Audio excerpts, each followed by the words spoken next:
forest. I just can't help but stop and look around. It just looks really good.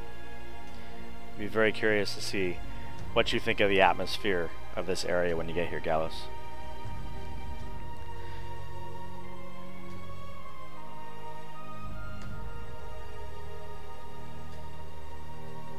I like the giant mushrooms everywhere. It looks very, I don't know, Alice in Wonderland-ish almost.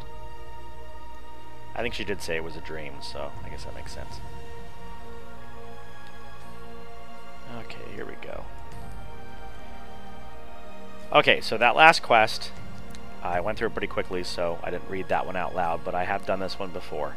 It lets you know that the blue wisp does not take physical damage. So what you have to do is you have to use your swordsman flame sword ability in order to kill it. So the way that works is as your characters are selected in the lower right hand side of the screen, they have abilities just underneath them. Not underneath the character itself, but underneath the window on the right side of the screen that shows all their stats and life and stuff like that. So once he's had enough turns go by where he can use it, you can click on that ability, it activates it, and then you click on the guy you want to use it on, and he uses it. So I will show that in this one here. Okay, so down here, so it looks like I'm first, so we're going to guard for the first turn on both characters. It's kind of like just defending. That way it'll charge up, and then it's right here, flame sword. Click it, turns it on, click the enemy, and there we go. The abilities look really cool in this game. And then I'll have my guy go pick up whatever he dropped for gold. There we go. Now if I would have tried to attack with a sword or something basic instead of the flame sword, it would have done no damage and wouldn't have helped me at all. Okay, so now that I've done that, where does it want me to go?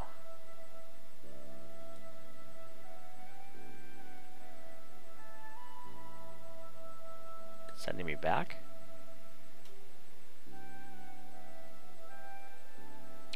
I thought I turned it into her, but we will follow the game's lead and see what happens. Oh, no, it's sending me back to the other sister. Okay.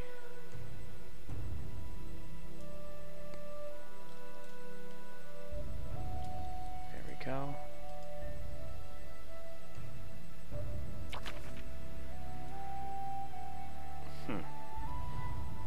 Okay, so we're gonna click on that one.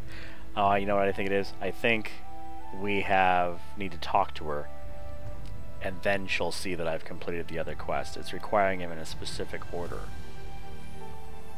It's a little confusing, especially since it shows it being done. You would think you can double click on it, go to the person, turn it in, and turn it in, but it's not quite what they're allowing here. So a little counterintuitive, but not hard to figure out.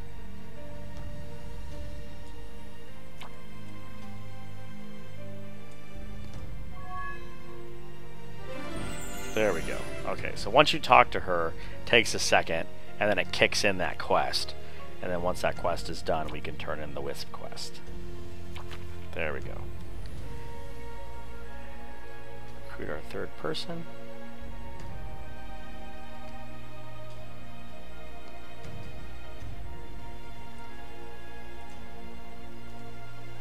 Now, the one thing I noticed here too is that it doesn't show the abilities. I did right click to get the flame sword, but is there something I'm missing?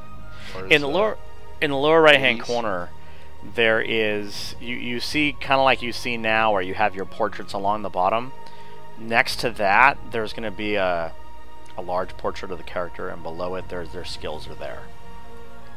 So it shows it in the lower right hand corner during battle.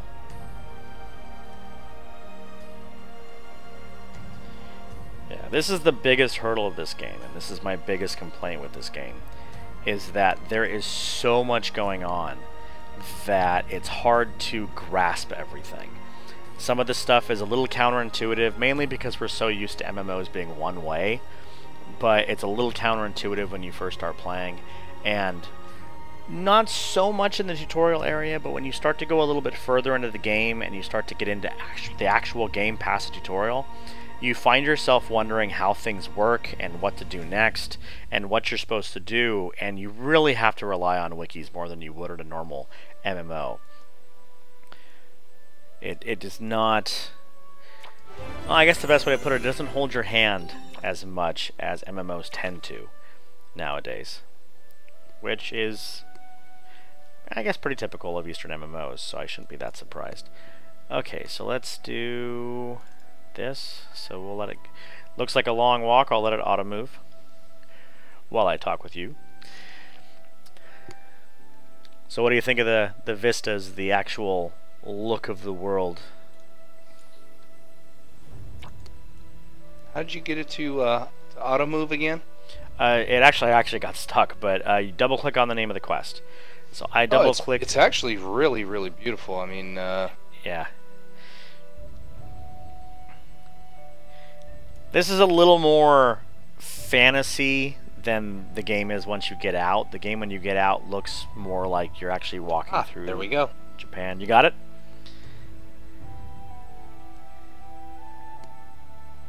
Did you get the auto move working? I did. And the vistas are amazing, and it's deceptive too, because at first, coming from the Western typical MMOs, you get kind of a concept that it's done kind of cheaply, or it just doesn't look the same, and you can't really put your finger on it. But you can definitely tell, you know, just being in it and inside the world, they've definitely put the time in, and it's very detailed. So you got to kind of get past, I guess, those old traditional MMOs. Yeah, very much so. This game really does not follow those concepts at all. It is a very different MMO. I've played games since this that remind me of this. Forsaken World is a good example, but there really aren't many games out there that have this kind of feel to them. I can't think of any that have the combat feel to them, but when it comes to the looks and the feel of the game, when it comes to the aesthetic and the immersion of the game, games like Forsaken World, I think, are the same concept.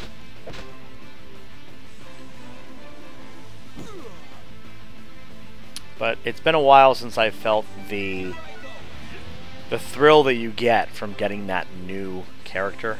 I remember, like, for example, I think of my main character as a Viking and a Beastmaster. And I remember when I first got them, just being really excited to see what they can do and what they look like and get gear for them. And it was just it almost had a turn-based RPG traditional feel to it, where when you're playing that, you know, single-player RPG on a console or whatever it might be, that you're just excited about that new character and learning more about them and how they develop, and it has that, but within an MMO structure, which I thought was really neat.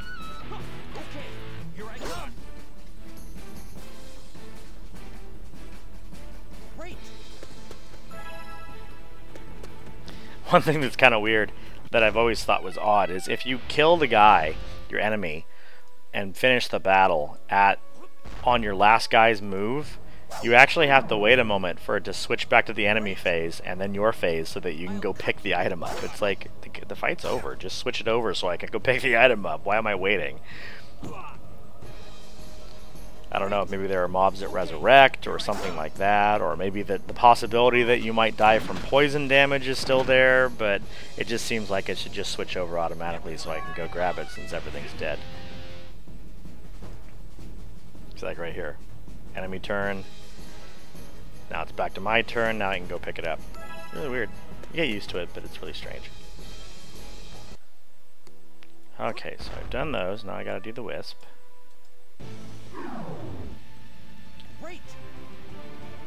Okay.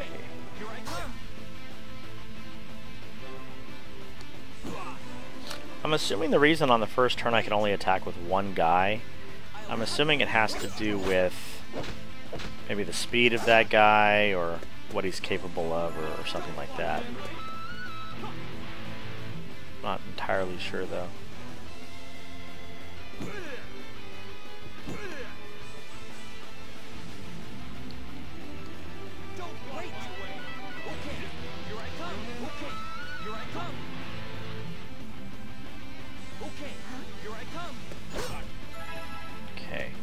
So in the lower right-hand corner, one of the complaints I've heard from friends that I've introduced this game to in the past is once you get a lot of characters going, or if you start with the level 30 character and you have the full team, it's hard to tell which character's active, especially when the battles start getting fast and you have 9 versus 9. The easiest way to do that is right here at the bottom. These portraits, the bigger one is your active character. So if you kind of know your characters and know where they are, you can quickly realize which character is active. And since battles start to go so fast, where literally you have 3-4 guys running in at the same time to attack, it's good to kind of get used to that flow of battle so that you can do your moves fast. It's better to be prepared going in and knowing your strategy than sitting there trying to figure out, I'm going to do this with this guy, then I'm going to move this guy here. It's really more of a speed thing since you are timed.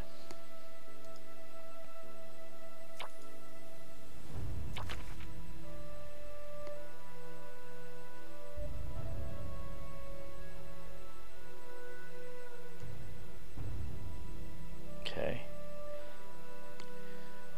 Bit of a cutscene there. Kind of. Hey, it's a pirate.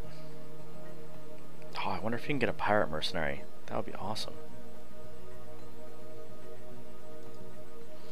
Okay. So, if you remember when I mentioned the vistas in the actual game, here is a good example. The game, like I said, it just makes you feel like you could look forever. Obviously, the clipping is going to happen as it goes further out, but the game just looks gorgeous. Okay, where do we go? Oh, there we go. The trail is right there. That trail is really convenient. I don't remember if that was there when I originally played. That is just extremely useful, though. Female shaman who guards the forest of spirits.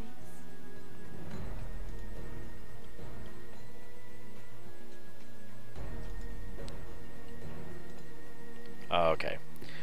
Okay, so what that just did, and what you're going to get in a moment there, Gallows... Voice acting could use a little work, though. The voice acting can use a lot of work. It filled in your party. So you have the 2 characters in addition to your character that are kind of named guys, you know, swordsman and whatever, swordsman and gunner. But the rest of your character just got filled in with these generic guards. Each one has a different weapon. You know, you got some bow people, some spell people, etc. So you immediately get the feeling of fighting with a full group, which is cool. Granted, this early in the game isn't really designed to have a full group. I don't think that was the way it was before. So we're going to fight a small group of people with a large group of people, but that's okay. Okay, so this was the quest I mentioned earlier as being a little tricky. So what this actually wants us to do is go into the quest log and look up this NPC. Now at first it seems kind of odd. You have to click on game info in the upper left hand corner and then quest to bring up your quest screen. Now this is your quest log, you know, pretty simple. Everybody's used to quest logs.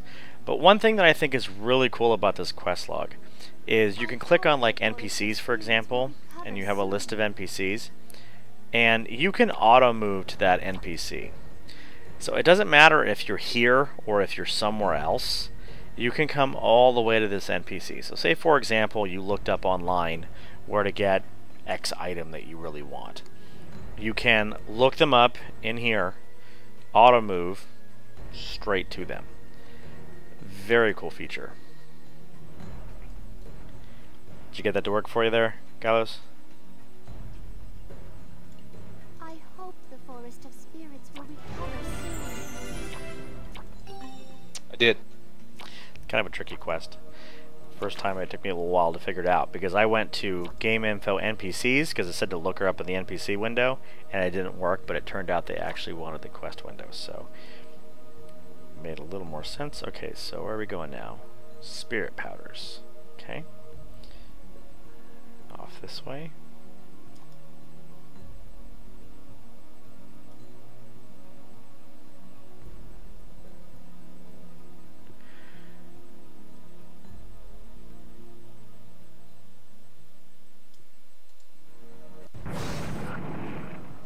So far so good. I just still am having a problem with the abilities.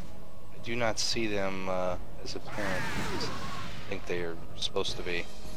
Are you in a battle right now?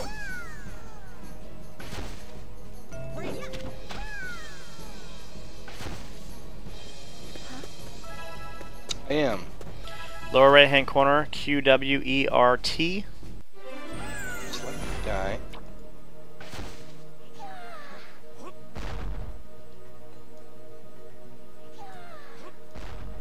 Yeah, if you look in the lower right hand corner, I mean, you shouldn't need abilities right now, but if you look in the Okay, lower got right hand it. corner, yeah, QWERT has them. Okay, now this is an interesting concept that just popped up on my screen here. So I have obtained monster info. Now what that means, if I recall, is that I have fought this monster enough that I have learned something about this monster. Now, I believe that means I do more damage to this type of monster. Now it has been a while since I've played, so that could be incorrect. And it doesn't really tell you. Like I said, there are some things in the game it just does not tell you. But this is unlocked. As you can see, there's different levels of it. Okay, let's grab the last two items on the ground there. See, now the quests are starting to go a little quicker because we're fighting 3 at a time. So you're getting 3 spirit powders at a time. And this shows you each of your guys, how much experience they got. It's kind of neat.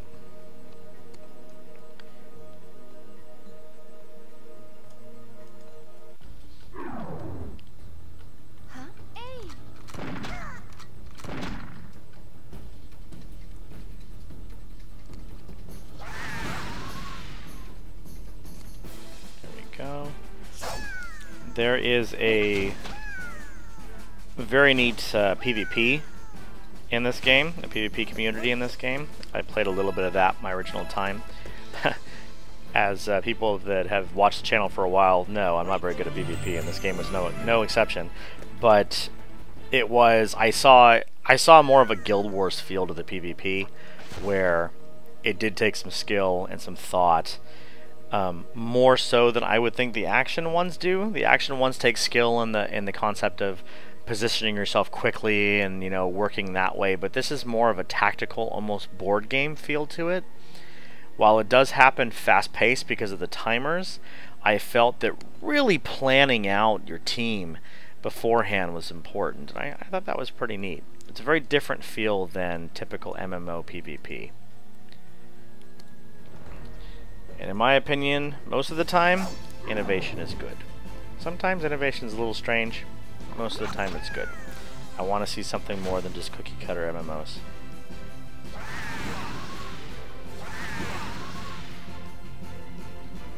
I'd be curious if anybody watching knows an MMO that falls into that category of innovative that we haven't covered. I'd be very interested to hear. Maybe something you'd like to see us talk about, or maybe doing into the Vortex for, that is different than the typical MMO, that really brings a new concept in. Please leave it in the comment section below so that we can take a look. I always love seeing the new style of games. I know that one we did recently was Age of Wushu, and Age of Wushu, while it had a lot in common with a lot of MMOs, it felt different. The way the combat flowed and things like that just felt really different. It was neat. Okay, so we finished this. It's still telling me to come here. That's interesting. Even though I'm done. Okay, now it's going back.